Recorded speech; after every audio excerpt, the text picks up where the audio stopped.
जय हिंद दोस्तों। आइए आज हम लोग क्षेत्रमिति के कुछ सवालों को सोल्व करते हैं। देखते हैं यहाँ पहला क्वेश्चन जो है ये कह रहा है कि किसी वर्ग का परिमाप वही है जो एक ठोस आयत का है। यानी वर्ग का परिमाप और एक आयत के परिमाप ये दोनों आपस में क्या है, बराबर है। तो वर्ग का परिमाप आप जानते हैं 4 गुने भुजा होता है और आयत का परिमाप लंबाई गुने चौड़ाई होता है। और कह रहा है कि यदि लंबाई जो है यानी जिसकी लंबाई 48 मीटर है, अर्थात 48 मीटर आयत की लंबाई है और उसकी चौड़ाई की तिगुनी है, मतलब जो लंबाई है वो चौड़ाई के तिगुनी है, अर्थात ये 48 है तो ये चौड़ाई 16 मीटर हो गई, क्योंकि चौड़ाई के ये तिगुना है। तो जब लंबाई इसका 16 होगा तो इसका तिगुना ये हो जाएगा। अर्थात आपको जब दे दिया तो हमें यहाँ जो निकालना होगा 4 गुने 2 इंटू लंबाई यानी 48 जोड़ 16। जब इसको काटेंगे इधर गुना इधर लाएंगे तो भागा 2 दूनी 4, अर्थात ये कट जाएगा 2a बराबर हो जाएगा। इसको जोड़ेंगे तो 64 हो जाएगा और ये काटेंगे तो 32 दूना 64, अर्थात भुजा जो हो जाएगा 32 मीटर, यानी वर्ग का भुजा इतना हो जाएगा। तो कह रहा है वर्ग का क्षेत्रफल ज्ञात करें। तो वर्ग का क्षेत्रफल, अब यहाँ कह रहा है वर्ग का क्षेत्रफल ज्ञात करें। तो वर्ग का क्षेत्रफल जो है हम लोग जानते हैं कि भुजा स्क्वायर होता है, अर्थात ये जो है a का मान 32 मीटर है तो 32 गुना 32 हम लोग कर सकते हैं। 32 गुना 32 करेंगे तो आपको जानते हैं 1024 आता है। ये 1024 मीटर स्क्वायर, आंसर नंबर ये 2 हो जाएगा। आइए अगले सवाल देखते हैं हम लोग। दिया गया है एक समकोण त्रिभुज जिसकी आयत आधार जो है 6 सेंटीमीटर है। एक समकोण त्रिभुज है तो समकोण त्रिभुज बना दीजिए। इसमें एक समकोण होता है जिसका आधार दे दिया है 6 सेंटीमीटर तथा इसका कर्ण 10 सेंटीमीटर है। अब ये 10 सेंटीमीटर है और ये 6 सेंटीमीटर है, तो इसका क्षेत्रफल ज्ञात करें। अब देखिए ये कर्ण दिया है, आधार दिया है, तो लंब हम लोग जानते हैं कि कर्ण स्क्वायर माइनस होता है आधार स्क्वायर। तो इसको निकालेंगे तो 10 का वर्ग 100 और 6 का वर्ग 36, अर्थात ये घटाएंगे तो ये 64 बचेगा बराबर 8 सेंटीमीटर, यानी लंब इतना हो गया। तो हमें क्षेत्रफल यानी त्रिभुज का, समकोण त्रिभुज का क्षेत्रफल जो होता है, ये समकोण त्रिभुज का क्षेत्रफल यदि हम निकाले तो 1/2 गुने आधार गुने ऊंचाई होता है। तो आधार इसका 6 है और गुना ऊंचाई, लंब जो निकला वो यही ऊंचाई है, गुना 8, अर्थात इसको काटेंगे 3 और 24, अर्थात 24 सेंटीमीटर स्क्वायर जो हो जाएगा इसका क्षेत्रफल। ये आंसर हो जाएगा 1 नंबर। आइए अगले सवाल देखते हैं हम लोग। यहाँ कह रहा है कि एक घन की लंबाई 15 मीटर, चौड़ाई 10 मीटर तथा ऊंचाई 4 मीटर है, तो इसका संपूर्ण पृष्ठीय क्षेत्रफल, देखिए एक घनाव है और उस घनाव का जो है लंबाई चौड़ाई और ऊंचाई सब दे दिया है। तो हम लोग देख लेते हैं इसका घनाव की लंबाई जो है, यानी L बराबर आपको दे दिया है 15 मीटर, यानी B बराबर दे दिया है आपको 10 मीटर और H बराबर यानी इसकी ऊंचाई जो है दे दिया है 4 मीटर। तो इसका संपूर्ण पृष्ठीय क्षेत्रफल, तो ये संपूर्ण पृष्ठीय क्षेत्रफल आप लोग जानते हैं घनाव का, कि घनाव का संपूर्ण पृष्ठीय क्षेत्रफल जो होता है ये एक घर का ही जैसा होता है। और घर में हमारा 2 दीवार होते हैं आमने सामने वाले बराबर और छत आमने सामने बराबर, यानी अर्थात हम लोग देखें तो ये वाला जो क्षेत्रफल होगा इसका इतना ही क्षेत्रफल होगा, इधर वाला अंदर वाले दीवार का क्षेत्रफल जितना क्षेत्रफल इतना इसका होगा उतना ही क्षेत्रफल इधर वाले का होगा, और जितना क्षेत्रफल ये नीचे वाले के एरिया का होगा उतना ही क्षेत्रफल इतना होगा, अर्थात डबल डबल है। तो अगर हम बात करें तो ये सब 2 इंटू कर देते हैं लंबाई गुने चौड़ाई जोड़ चौड़ाई गुने ऊंचाई जोड़ ऊंचाई गुने लंबाई, यही क्षेत्रफल होता है संपूर्ण पृष्ठीय क्षेत्रफल। और लंबाई चौड़ाई ऊंचाई सब दे ले तो 2 इंटू लंबाई दे ले है 15 गुना चौड़ाई दे ले है 10 कर देते हैं प्लस, फिर चौड़ाई दे ले है 10 गुना ऊंचाई दे ले है 4 और प्लस ऊंचाई दे ले है 4 और गुना लंबाई दे ले है 15, और इस सब को हल कर दीजिएगा तो आपका आंसर निकल जाएगा, अर्थात 2 इंटू 15 गुना 150 हो जाएगा, 10 चौक 40 हो जाएगा और ये हो जाएगा 15 चौका 60। सबको जोड़ देंगे तो हमारा आंसर निकल आएगा। अब देखते हैं 2 इंटू जोड़ेंगे तो 100 और 200 250 हो जाएगा। 250 गुना करेंगे 2 तो ये 500 आ जाएगा। अर्थात ये जो है सेंटीमीटर है तो मीटर स्क्वायर होगा, क्योंकि क्षेत्रफल का यूनिट जो होता है वो मीटर स्क्वायर होता है। अर्थात इसका देखें तो ये जो आंसर हो जाएगा 500। देखिए कौन सा आंसर है, 3 नंबर ऑप्शन आपका सही है। आइए अगले सवालों को देखते हैं हम लोग। यहाँ कह रहा है कि एक वर्ग तथा आयत दोनों के परिमाप जो है 48 मीटर है। अर्थात वर्ग का भी परिमाप जो है यानी 4 गुने भुजा होता है वर्ग का परिमाप, और आयत का परिमाप 2 इंटू लंबाई जो चौड़ाई होता है, ये दोनों का परिमाप जो है 48 है। अर्थात इसका जो है क्या है 48 मीटर है। यदि दोनों के क्षेत्रफलों में 4 वर्ग मीटर का अंतर हो, यहाँ देखिए दोनों का क्षेत्रफलों का अंतर यानी वर्ग का क्षेत्रफल और आयत का क्षेत्रफल लंबाई गुने चौड़ाई, ये दोनों का अंतर जो है 4 मीटर दिया गया है। और यहाँ दिया है हमें ये, अर्थात इसको हमें दूसरे तरीके से बनाना होगा। ये कह रहा है कि वर्ग का जो है और आयत का परिमाप 48 है, यानी वर्ग का भी परिमाप 48 है और आयत का भी परिमाप 48 है। तो यहाँ वर्ग का भुजा अगर निकालें तो ये 4 आता है, यानी वर्ग का भुजा बराबर 4 आ जाएगा। और यहाँ आयत का हम लोग अगर निकालें तो ये लंबाई गुने चौड़ाई जोड़ 48, ये दोनों तो बराबर होता है, तो इसको काटेंगे तो ये 24 आ जाएगा। अर्थात लंबाई जोड़ चौड़ाई बराबर ये कितना आएगा 24। अब ऐसे क्वेश्चनों को आप सोल्व कर सकते हैं ऑप्शन के अनुसार भी, या फिर आप पूरा भी बना सकते हैं। अब कह रहा है दोनों के क्षेत्रफलों का अंतर जो है कितना है 4 वर्ग मीटर। अर्थात हम कर सकते हैं वर्ग का क्षेत्रफल भुजा स्क्वायर होता है और आयत का क्षेत्रफल लंबाई गुने चौड़ाई होता है, और ये दोनों का क्षेत्रफलों का अंतर कितना है 4। तो यहाँ पर हमें क्या करना है कि देखिए यहाँ भुजा देले वर्ग का, तो अगर वर्ग की भुजा अगर हम लोग रखते हैं इसमें तो ये जो है हमारा आ जाएगा ये 12 का स्क्वायर हो जाएगा माइनस एल इंटू बी बराबर 4 हो जाएगा। तो यहाँ करते हैं बराबर है 44 से आएगा, इसको इधर ले आइए तो -4 आ जाएगा, ये माइनस में इधर ले चल जाइए तो ये प्लस में हो जाएगा एल बी, यानी लंबाई गुने चौड़ाई हो जाएगा। और ये घटेगा तो 140 आ जाएगा बराबर एल बी। अब ऐसे क्वेश्चन को आप सोल्व ऑप्शन के अनुसार भी कर सकते हैं। देखिए कैसे करते हैं हम लोग, यहाँ देखते हैं। ये कह रहा है कि यदि हम जोड़ें लंबाई और चौड़ाई तो आना चाहिए 24, और लंबाई और चौड़ाई को गुना करें तो आना चाहिए 140।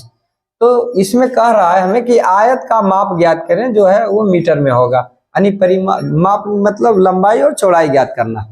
तो ऐसे ऑप्शन को देखना है जो हमारे दोनों शर्तों को पूरा करे, यानी लंबाई और चौड़ाई जोड़े तो 24 आ जाए और लंबाई और चौड़ाई को गुना करें तो 140 आ जाए। तो इन चारों ऑप्शन में कोई एक ही ऑप्शन होगा जो आपका दोनों ये नियम को फॉलो करता है। तो पहला ऑप्शन यदि हम देखें तो लंबाई चौड़ाई दोनों को जोड़ करके 24 आना चाहिए। देखिए 20 4 24 ये भी आ गया, 18 6 24 ये हो आ गया, 14 10 ये हो आ गया 24, और 16 8 24, यानी चारों ऑप्शन पहला आपका नियम फॉलो कर रहा है। तो दूसरा नियम कोई एक को फॉलो करेगा तो वही चीज हम लोग देखेंगे। तो अब देखिए लंबाई और चौड़ाई को गुना करने पर आना चाहिए 140, तो 20 चौक 80, अर्थात 1 नंबर ऑप्शन तो हमारा ऐसे ही छटा गया, क्योंकि 80 आ रहा है, यहाँ आना चाहिए करना 140। 2 नंबर ऑप्शन देखते हैं तो 18 95 18 6 78 से 108 आता है, अर्थात 2 नंबर भी ऑप्शन हमारा क्या हो गया गलत हो गया, क्योंकि 140 आना चाहिए।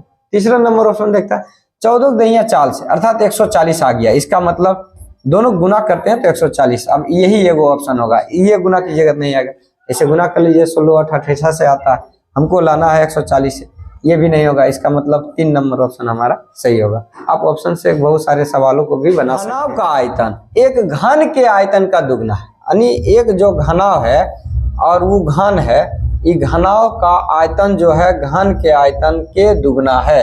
मतलब ये 1 है तो ये 2 है इसका आयतन। यदि घनाव का विमाय जो है 9 8 6 है, यानी घनाव का जो है ये देखिए आयतन का अनुपात आपका वॉल्यूम का अनुपात दे दिया है 1:2। अब ये कह रहा है इसकी लंबाई जो है दिया है 9 सेंटीमीटर, चौड़ाई दे दिया है 8 सेंटीमीटर और ऊंचाई दे दिया है 6 सेंटीमीटर। तो इसकी तुलना, इसका आयतन यदि हम तुलनात्मक करें तो हम लोग देखते हैं कि इसका आयतन, घनाव का आयतन जो होता है लंबाई गुने चौड़ाई गुने ऊंचाई होता है घनाव का आयतन। अर्थात लंबाई देले है 9, चौड़ाई देले है 8, ऊंचाई देले है 6, अब ये आयतन दे ले, जबकि आयतन यहाँ रेशियो में देखते हैं, अनुपात में देखते हैं, तो ये कहता है घन का आयतन अगर 1 होगा तो घनाभ का आयतन 2 होगा, जबकि यहाँ निश्चित राशि दे दिया है राशि, तो इसकी तुलना इससे कर दीजिए, जो पूछ रहा है उसको गुना कर दीजिए। तो यहाँ पर हम लोग काट देते हैं, क्योंकि पूछ रहा है तो इसका घन का आयतन 1 है, तो गुना कर दीजिए। तो ये 3 दूना 6 कर दीजिए गुना, अर्थात ये 9 8 72, 72 गुना 3 करिएगा तो ये आ जाएगा 3 दूना 6 7 21, यानी 216 सेंटीमीटर क्यूब। अगर सेंटीमीटर है सेंटीमीटर क्यूब आएगा। ये 216 सेंटीमीटर जो आया ये हमारा घन का आयतन आया। लेकिन हमसे पूछा क्या, जरा गौर करिएगा, यहाँ पर फंसते हैं लोग, क्योंकि 216 सेंटीमीटर हमारा आंसर आ गया, लेकिन वो आंसर है नहीं, ये हमारा आयतन है। यदि आयतन पूछता तो 216 सेंटीमीटर हो जाता, लेकिन यहाँ कह रहा है घन का संपूर्ण पृष्ठीय क्षेत्रफल ज्ञात करें, अर्थात घन का संपूर्ण पृष्ठीय क्षेत्रफल पूछ रहा है, ना कि आयतन पूछ रहा है। आयतन पूछता तो हमारा आंसर सही होता 216। तो हमें क्षेत्रफल निकालने के लिए, अब किसी घन का आयतन आप लोग जानते हैं भुजा क्यू होता है, और यहाँ भुजा क्यू हम लोग जानते हैं इसका दे दिया है 216, इसका मतलब a बराबर ये 6 का क्यू है ना, यानी a क्यू बराबर ये 6 क्यू है, तो इसीलिए हम लोग भुजा बराबर लिख सकते हैं 6। और संपूर्ण पृष्ठीय क्षेत्रफल जो होता है ये 6 गुना भुजा स्क्वायर होता है। ये क्षेत्रफल जो है घन का क्षेत्रफल होता है 6 गुने भुजा स्क्वायर, तो 6 गुना भुजा भी इसका 6 है, संयोग से मानिए इसका भुजा भी 6 आ गया, इसीलिए 6 गुना 6 गुना 6 ये 3 बार आ गया, अर्थात 6 गुना 6 का क्यू जो है 216 सेंटीमीटर स्क्वायर आएगा। ये निकला क्यू, यहाँ गलती नहीं कीजिएगा, क्योंकि हमारा क्षेत्रफल जो है दोनों बराबर आ गया भले, लेकिन वास्तविक में जो है ये हमारा सही आंसर है, क्योंकि मीटर क्यू हमें क्षेत्रफल पूछा है और 216 सेंटीमीटर इसका सही होगा जवाब। आइए अगले सवाल को देखते हैं हम लोग। यहाँ पर दिया गया है कि एक वृत्त का परिमाप और उसके क्षेत्रफल दोनों बराबर, अर्थात वृत्त का परिमाप और क्षेत्रफल दोनों बराबर। तो वृत्त का परिमाप जो होता है 2 पाई r होता है, और इसका क्षेत्रफल है वृत्त का क्षेत्रफल तो पाई r स्क्वायर होता है। ये दोनों आपस में समान है, समान मतलब बराबर। तो वृत्त का अर्ध व्यास क्या होगा, यानी अर्ध व्यास मतलब त्रिज्या पूछ रहा है। तो यहाँ पर देखिए पाई से पाई तो ऐसे खत्म हो गया, यहाँ 2 गो r है और यहाँ 1 गो है, तो 2 गो कटेगा तो 1 बचेगा, अर्थात 2 बच गया यहाँ r बराबर। और अर्ध व्यास, वृत्त के अर्ध व्यास मतलब त्रिज्या हो, और त्रिज्या तो हमें निकल गया अर्थात 2 इकाई, तो आंसर हो जाएगा हमारा 2 इकाई। आइए अगले सवाल को देखते हैं। एक खोखली गेंद की बाहरी व्यास 6 सेंटीमीटर है तथा उसकी मोटाई ½ सेंटीमीटर है, तो इस गेंद का आयतन ज्ञात करें। ऐसे क्वेश्चन को क्या करते हैं, देखिए अर्धगोला हम लोग आपको बता देते हैं। ये क्या होता है, ये बाहरी व्यास कह रहा है, इसका मतलब ये केंद्र से शुरू से लेकर के यहाँ तक बाहर ये पूरा 6 है, तो यानी अगर बड़ी d बराबर हम लोग 6 माने तो बड़ी r बराबर आधा होगा इसका, अर्थात 3 सेंटीमीटर होगा। अंदर वाला को अगर माने, ये कह रहा है कि ½ सेंटीमीटर मोटाई है, इसका मतलब आधा सेंटीमीटर इधर आधा सेंटीमीटर इधर, तो पूरा बात करें तो 1 सेंटीमीटर मोटा हो जाएगा, अर्थात यहाँ से यहाँ तक की बात करें तो ये 5 सेंटीमीटर हो जाएगा, अर्थात बड़ी ये जो d छोटी d होगा अंदर वाला व्यास इसका 5 सेंटीमीटर होगा, और छोटी त्रिज्या की बात करें तो ये आधा हो जाएगा, यानी 5/2 सेंटीमीटर हो जाएगा। तो हमें आयतन पूछा है, तो आयतन क्या करेंगे, बड़ा गोला के आयतन में छोटा गोला का आयतन निकाल देंगे, ये हमारा आयतन निकल जाएगा। अर्थात बड़ा गोला के आयतन होगा 4/3 पाई r क्यूब, बड़की r क्यूब में छोटकी r क्यूब का घटा देना, यानी 4/3 पाई r क्यूब। तो यहाँ पर पाई r 4 पाई r दोनों में कॉमन है, तो कॉमन ले लेना है, 4 पाई r इंटू यहाँ बचेगा r क्यूब, यहाँ बचेगा छोटकी r क्यूब। अब इसको हल कर लेना है, मान बिठा देना है। अब ये मान दिया हुआ है, हम लोग अभी निकालें। 4/3 पाई के मान 22/7 होता है, बड़की आर देखिएगा तो यहाँ 3 आया, अर्थात 3 का क्यूब, और छोटी आर दिया हुआ है 5/2 का होल क्यूब। यहाँ मंझली ब्रैकेट डाल दीजिए। आगे बढ़ाएं इसको हम लोग, तो ये जो देखते हैं ये 4/3 गुना 22/7 और 3 का क्यूब हो जाएगा 27, -5 का क्यूब 125/2 का क्यूब 8। इसको हल कर लेना है ना। तो 4/3 गुना 22/7 इंटू लघुत्तम लेंगे तो आ जाएगा 8। अब ये 8×7 = 56, 8 दूना 16, 5 21 माइनस 125, ये 125 है। और करेंगे, आगे बढ़ाइए इसको। तो 4/3 गुना 22/7 गुना, ये घट जाएगा, 1 बचेगा नहीं, इसमें से 12 घटेगा तो 8 9 बचेगा, 91/8 हो जाएगा। ये कट जाएगा, 4 दूनी 8, ये कट जाएगा नहीं, ये 3 से ये कट जाएगा, 3 नहीं सॉरी 7 से इसको काट दीजिए, ये हो जाएगा 7 का 7, 7 या 21 कट जाएगा, ये कट जाएगा सर 11 दूना 22। अब बच गया कितना, 11 गुना 13 कर दिया, 13 का 13, 13 का 13 1 14, 143/3। अब इसको तोड़ देंगे तो 4 तिया 12 1 2, बाकी बचल 2 23 हो जाएगा, 7 या 21 2 23/3 है ना। ये हमारा आंसर हो जाएगा। देखें इसको छोटा करके क्या है भाई, है ना। तो 47/2 हो जाएगा, ये हमारा आंसर 3 नंबर। इसमें दिया गया है कि एक कमरे की लंबाई, चौड़ाई और ऊंचाई दिया गया, यानी एक कमरा है, इस कमरे में जो है लंबाई चौड़ाई ऊंचाई सब दे दिया है ना। लंबाई दिया गया है कि 5 मीटर है, लंबाई 5 मीटर है, चौड़ाई 4 मीटर है और ऊंचाई 3 मीटर है। और इस कमरे में सबसे बड़ी बांस छड़ की लंबाई ज्ञात करें जो इस कमरे में रखा जाए। तो हम कोने कोनी रखेंगे, इसमें सबसे बड़ी बांस हमारा कहाँ रखाएगा, कोना कोनी रखाएगा, अर्थात ये घन का विकर्ण हो जाएगा। और घन का विकर्ण बराबर होता है √ लंबाई स्क्वायर प्लस चौड़ाई स्क्वायर प्लस ऊंचाई स्क्वायर, सबका स्क्वायर करके जोड़ दीजिए। लंबाई देले है 5, यानी 5 का स्क्वायर, चौड़ाई देले है 4, 4 का स्क्वायर और ऊंचाई देले है 3, 3 का स्क्वायर कर दीजिए। तो ये जो हो जाएगा यानी 25 जोड़ 16 जोड़ 9, सबको जोड़िएगा तो ये हो जाएगा 25 9 25 जो 50 हो जाएगा, अर्थात 50 हो जाएगा। इसको निकालेंगे तो 5√2 हो जाएगा, यानी मीटर है तो मीटर देंगे, यानी 5√2 डी नंबर आंसर सही है। तो सॉल्व करते हैं, देखते हैं। एक वृत्त की परिधि 352 सेंटीमीटर है, तो इसका क्षेत्रफल ज्ञात करें। तो वृत्त की परिधि आप लोग जानते हैं 2πr होता है, और यहाँ दिया गया है 252। तो यहाँ अगर हम लोग देखें तो ये जो होता है 2 गुना पाई का मान 22/7, आर का वैल्यू यहाँ से हम लोग निकालेंगे, उसके बाद क्षेत्रफल निकालेंगे। इधर गुना में है, इधर ले जाएंगे तो भागा में हो जाएगा, अर्थात ये जो है कट जाएगा। तो 2 से इसको काटे हैं तो 2 का 2 बच गया 1, 15 7 दूना 14 बच गया 1, 6 दूना 12।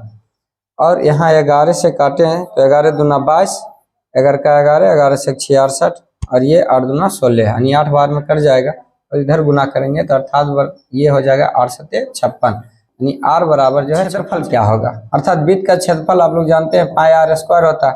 तो पाई का मान 22/7 गुना आर, आर का मान निकल गया हमारा 56 गुना 56। इसको अगर काट दें तो 8 7 56, 22 गुना 8 गुना 56 कीजिएगा, आ जाएगा 9856, ये सेंटीमीटर स्क्वायर, यानी अर्थात 1 नंबर आंसर आपका हो जाएगा। यहाँ कह रहा है 8 सेंटीमीटर त्रिज्या वाले एक गोले से 1 सेंटीमीटर त्रिज्या वाले कितनी गोलियां बनाई जा सकती है। देखिए 8 सेंटीमीटर एक वाला एक गोला है ना, इसकी त्रिज्या जो है बड़ी आर अगर माने तो इसकी 8 सेंटीमीटर एक गोला, और छोटी छोटी गोलियां जो है यानी छोटी आर बराबर हमें 1 सेंटीमीटर वाला गोला बनाना है। तो गोलियों की संख्या, अर्थात गोलियों की संख्या यानी जितना बड़ा गोला का आयतन रहेगा उतना ही हमारी छोटी गोलियों का आयतन बनेगा, है ना। तो बड़े गोले का आयतन बटे छोटे गोले का आयतन, और गोला के आयतन 4/3 πr³ होता है, अर्थात बड़ी आर है तो बड़ी r³ क्योंकि बड़ा गोला से हमको छोटा गोला बनाना है। तो छोटा गोला की संख्या πr, छोटकी r³, अर्थात ये से ये और ये से ये तो खत्म हो जाएगा, 4/3 से 4/3, पाई से पाई खत्म, अर्थात बड़की r³। तो बड़ी r³ 8 गुना 8 गुना 8 3 बार, छोटी r³ 1 गुना 1 गुना 1 3 बार हमको लिखना होगा, है ना। तो ये 1 गुना करेंगे एक आएंगे, अर्थात 8 का क्यू जो है आप जानते हैं 512 आता है। इसका मतलब गोलियों की संख्या जो हो जाएगी 512। देखते हैं, आइए यहाँ कर रहा है 2 गोले का धरातल में जो है 9:16 का अनुपात है, तो उसके आयतनों का अनुपात ज्ञात करें।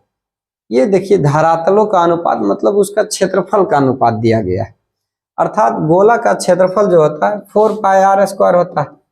तो 4πr² 2 गोला का अनुपात, तो 4π या ये r1 होगा, 4πr² r2 होगा। अगर इसकी बात करें तो पाई से पाई खत्म हो जाएगा, यानी r1 का स्क्वायर अनुपात r2 का स्क्वायर होगा। इसका मतलब ये जो त्रिज्याओं का अनुपात जो होगा वो स्क्वायर में होगा, अर्थात जब हमें ये 9 अनुपात दे दिया है 16, तो हमें त्रिज्या यानी r1 अनुपात r2 अगर निकालें तो ये क्योंकि इधर वर्ग है तो इधर ले जाएंगे तो रूट हो जाएगा, तो ये रूट हो जाएगा, यानी 3 का वर्ग है और 4 का ये वर्ग है 16। इसका मतलब पहली त्रिज्या 3 है और दूसर की त्रिज्या 4 है। तो हमें पूछा गोला के आयतनों का अनुपात क्या होगा। तो आयतन आप जानते हैं कि गोला का आयतन होता है 4/3 πr³। गोला का आयतन जो होता है 4/3 πr³, यानी r1 का अनुपात यानी 4/3 πr³, ये r2 का हो जाएगा क्यू। तो ये से ये तो फिर खत्म में हो जाएगा, यानी r³ का क्यू, यानी 3 का क्यू अनुपात हो जाएगा 4 का क्यू। तो यहाँ 3 का क्यू हो जाएगा हमारा 27 और 4 का क्यू हो जाएगा 64, अर्थात 27:64। यही हमारा आंसर हो जाएगा। देखते हैं क्या नंबर है, देखिए 27:64 है, 3 नंबर आंसर का ये बन जाएगा। यह है कि एक अर्धगोलाकार खिड़की जिसका व्यास 63 सेंटीमीटर, तो उसका परिधि ज्ञात करें। एक अर्धगोलाकार खिड़की है ना, और इस अर्धगोलाकार खिड़की का व्यास देले है 63 है ना, ये व्यास देले है 63 सेंटीमीटर है ना।